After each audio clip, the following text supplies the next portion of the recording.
ഇന്ത്യയിലായാലും വിദേശ രാജ്യങ്ങളിലായാലും എവിടെ സ്ഫോടനം നടന്നാലും ഒരു കേരള ബന്ധം അല്ലെങ്കിൽ ഒരു മലയാളി ബന്ധം ഉറപ്പാണ്. അത് തന്നെയാണ് ഇപ്പോൾ ഡൽഹി സ്ഫോടനവുമായി ബന്ധപ്പെട്ടും നടന്നിരിക്കുന്നു. ആ സ്ഫോടനത്തിൽ ഗൂഢാലോചന നടത്തിയ പ്രതി തിരുവനന്തപുരം മെഡിക്കൽ കോളേജിൽ പഠിച്ച ഒരു വിദ്യാർത്ഥിയാണ്. ആ വിദ്യാർത്ഥി ഇപ്പോൾ ഡോക്ടറായി മാറിയാണ് ഇപ്പോൾ ഈ ഭീകര പ്രവർത്തനം നടത്തിയിരിക്കുന്നത്, ദില്ലി സ്ഫോടനം നടത്തിയിരിക്കുന്നത്. അതെ, ഡോക്ടർ മുഹമ്മദ് ആരിഫ് തിരുവനന്തപുരം മെഡിക്കൽ കോളേജിലെ പൂർവ്വ വിദ്യാർത്ഥിയായിരുന്നു. ആ വ്യക്തിയാണ് ഇപ്പോൾ ഈ 8 അംഗ ഡോക്ടർ സംഘത്തിലെ ഒരു പ്രധാനി എന്നുള്ളത് NIA കണ്ടെത്തിയിരിക്കുകയാണ്. ഇതിൽ കൂടുതൽ കേരള ബന്ധങ്ങൾ ഉണ്ടായിട്ടുണ്ടോ, അല്ലെങ്കിൽ കേരളവുമായി ബന്ധപ്പെട്ട് എന്തൊക്കെയാണ് പ്രവർത്തനങ്ങൾ നടന്നിട്ടുള്ളത് എന്ന് NIAക്ക് അന്വേഷിക്കാനും ഇതൊരു കാരണമാക്കിയിട്ടുണ്ട്. നമുക്ക് മുമ്പേ അറിയാം, കേരളത്തിൽ NIAയുടെ ഒരു ആസ്ഥാനം തന്നെ വരുന്നതിന്, കൊച്ചി ബേസ് ചെയ്ത് വരുന്നതിനൊക്കെയുള്ള വിവിധ കാരണങ്ങൾ ഈ വിധത്തിലുള്ള ചില നീക്കങ്ങളാണ്.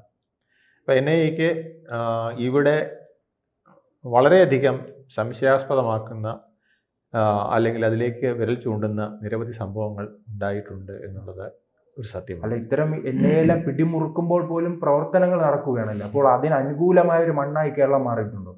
അല്ല, തീർച്ചയായിട്ടും അത് തന്നെയാണ് NIA പരിശോധിക്കുന്നത്. കാശ്മീർ കഴിഞ്ഞാൽ ഏറ്റവും കൂടുതൽ തീവ്രവാദ പ്രവർത്തനത്തിന് അനുകൂലമായ മണ്ണാണ് കേരളം എന്നുള്ളതാണ് കേന്ദ്ര സർക്കാരിൻ്റെ ഒരു വിലയിരുത്തൽ. അപ്പോൾ അതനുസരിച്ചുള്ള അന്വേഷണങ്ങളും അതനുസരിച്ചുള്ള നീക്കങ്ങളും കേരളത്തിൽ കുറച്ച് നാളായിട്ട് തുടർന്നു വരികയാണ്. PFIയുടെ നിരോധനവുമായി ബന്ധപ്പെട്ടും അതിനുശേഷമുണ്ടായ പ്രവർത്തനങ്ങളും ഇതിലേക്കൊക്കെ വിരൽ ചൂണ്ടുന്നതാണ്. അപ്പോൾ അതിൽ ബന്ധപ്പെട്ട് ഏതൊക്കെ വിദേശ തീവ്രവാദി സംഘടനകളുമായി ബന്ധപ്പെടുന്നു എന്നുള്ളത് വരെ ഇപ്പോൾ NIA വളരെ ആഴത്തിൽ അന്വേഷിച്ചുകൊണ്ടിരിക്കുകയാണ്. നമ്മൾക്കറിയാം, P. ജയരാജൻ്റെ ഒരു പുസ്തകം, അതിൽ തന്നെ ഇത്തരത്തിലുള്ള പല നടപടികളെക്കുറിച്ച് പലപ്പോഴായിട്ട് അദ്ദേഹം വ്യക്തമാക്കിയിട്ടുണ്ട്. കേരളം അത്തരത്തിലുള്ള ഒരു തീവ്രവാദി ഹബ്ബായി മാറുന്നതിനെക്കുറിച്ച് അദ്ദേഹം പരാമർശിച്ചിട്ടുണ്ട്. ഇതെല്ലാം അദ്ദേഹം കണക്കുകൾ ചൂണ്ടിക്കാണിക്കുകയാണ്. ജമ്മു കാശ്മീരിൽ പോയി, അതിർത്തിയിൽ പോയി വെടിയേറ്റ് മരിച്ച യുവാക്കൾ, അതോടൊപ്പം തന്നെ അഫ്ഗാനിസ്ഥാനിൽ IS-ൽ ചേരാൻ പോയി ഇപ്പോൾ അഫ്ഗാനിസ്ഥാന്റെ ജയിലിൽ കിടക്കുന്ന വനിതകൾ അടക്കമുള്ളവർ ചൂണ്ടിക്കാട്ടി CPM-ലെ തന്നെ നേതാവ് പറഞ്ഞിട്ട് എന്താണ് ഈ ഭരണ സംവിധാനങ്ങൾ ചലിക്കാത്തത്? അതെ, അത് വളരെ നാളായിട്ട് നമ്മുടെ മുന്നിലുള്ളൊരു ചോദ്യമാണ്. എന്തുകൊണ്ട് സർക്കാരിന് ഇതിൽ ശക്തമായ നടപടിയെടുക്കാൻ കഴിയുന്നില്ല? അതുപോലെ തന്നെ PFI നിരോധനവുമായി ബന്ധപ്പെട്ട് തന്നെ നമുക്കറിയാം, അവരുടെ വസ്തു കെട്ടുന്നത് ഉൾപ്പെടെയുള്ള കാര്യങ്ങളിൽ മെല്ലെപ്പോക്ക് നയമാണ് കേരള സർക്കാർ ഒരു കാലത്ത് സ്വീകരിച്ചത്. അതിന് ശക്തമായ നിർദ്ദേശങ്ങൾ പിന്നെ കേന്ദ്രത്തിൽ നിന്ന് ഉണ്ടാകേണ്ടി വന്നു. അപ്പോൾ ഇവിടെ ഇത്തരം വിധ്വംസക പ്രവർത്തനങ്ങൾ നടത്തുന്നതിന് അനുകൂലമായ സാഹചര്യമുണ്ടെന്ന് പല മുൻ DGP-മാരും കേരളത്തിൽ പറഞ്ഞിട്ടുണ്ട്. ശ്രീ ബെഹ്റ അടക്കമുള്ളവർ ഇക്കാര്യങ്ങൾ പലപ്പോഴും വ്യക്തമാക്കിയിട്ടുള്ളതാണ്. കേരളത്തിൽ അനുകൂലമായ ഒരു കാലാവസ്ഥ ഒരു തീവ്രവാദി പ്രവർത്തനത്തിന് അല്ലെങ്കിൽ അതിൻ്റെ ഒരു ബേസായിട്ട് പ്രവർത്തിക്കുന്നതിനൊക്കെ സാഹചര്യമുണ്ട് എന്നുള്ളത്. നമ്മുടെ കോസ്റ്റ് ലൈനൊക്കെ അത്തരത്തിൽ പലതിനും ഉപയോഗിക്കുന്നുണ്ട് എന്നും അവിടെ കൂടുതൽ നിരീക്ഷണം വേണമെന്നുമൊക്കെ കേന്ദ്ര ഗവൺമെൻറ്റിനും പലപ്പോഴും നിർദ്ദേശങ്ങൾ നൽകേണ്ട ആവശ്യം. നമ്മുടെ ഭരണ സംവിധാനത്തിൻ്റെ പിടിപ്പുകേടാണോ ഇത്തരം പ്രവർത്തനങ്ങൾ കേരളത്തിൽ തുടർച്ചയായി തന്നെ ഉണ്ടാകുന്നത്? ഭരണ സംവിധാനത്തിൽ ഒരു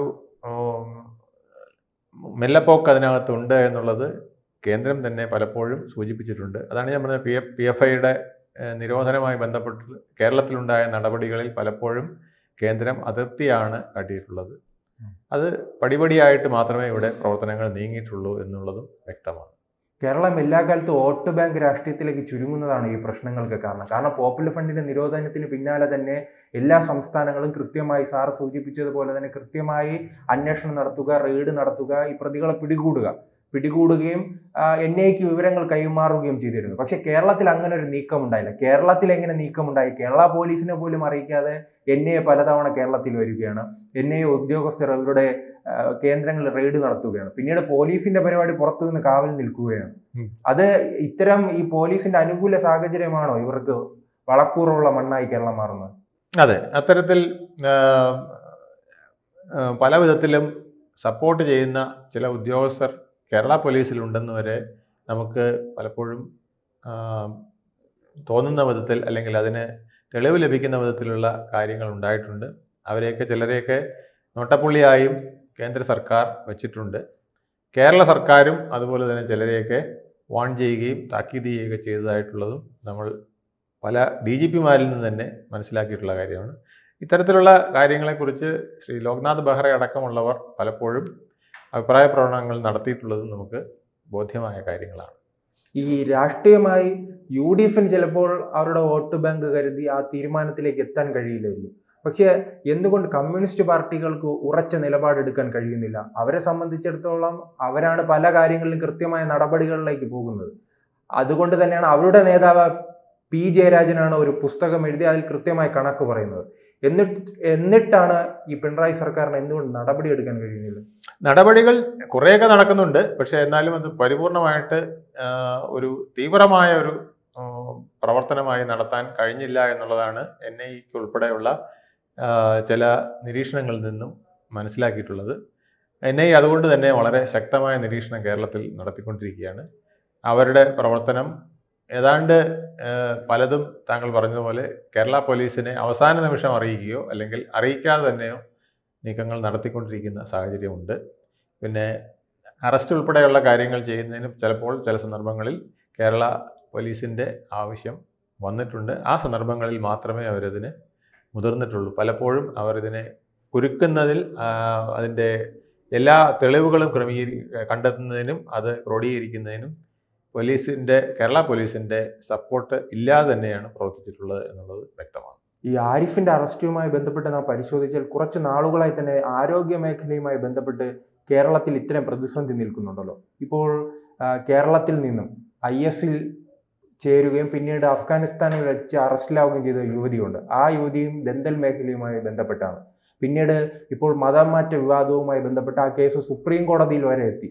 ആ കേസും ഒരു ഡോക്ടറാണ്. അപ്പോൾ ഈ ആരോഗ്യ മേഖലയുമായി ബന്ധപ്പെട്ട് ഇത്തരം പ്രവർത്തനങ്ങൾ സജീവമായി നടക്കുന്നുണ്ടോ? അതിൻ്റെ ഒരു തുടർച്ചയാണോ ഈ ഇത്തരം വിദ്യാർത്ഥികൾ, ഇത്തരം ഭീകരവാദികൾ കേരളത്തിൽ പഠിക്കാൻ എത്തുന്നു, അവർക്ക് മറ്റുള്ളവരെ സ്വാധീനിക്കുന്നത് കൊണ്ടാണോ ഇത്തരം പ്രവർത്തനങ്ങൾ എവിടെ നടക്കുന്നത്?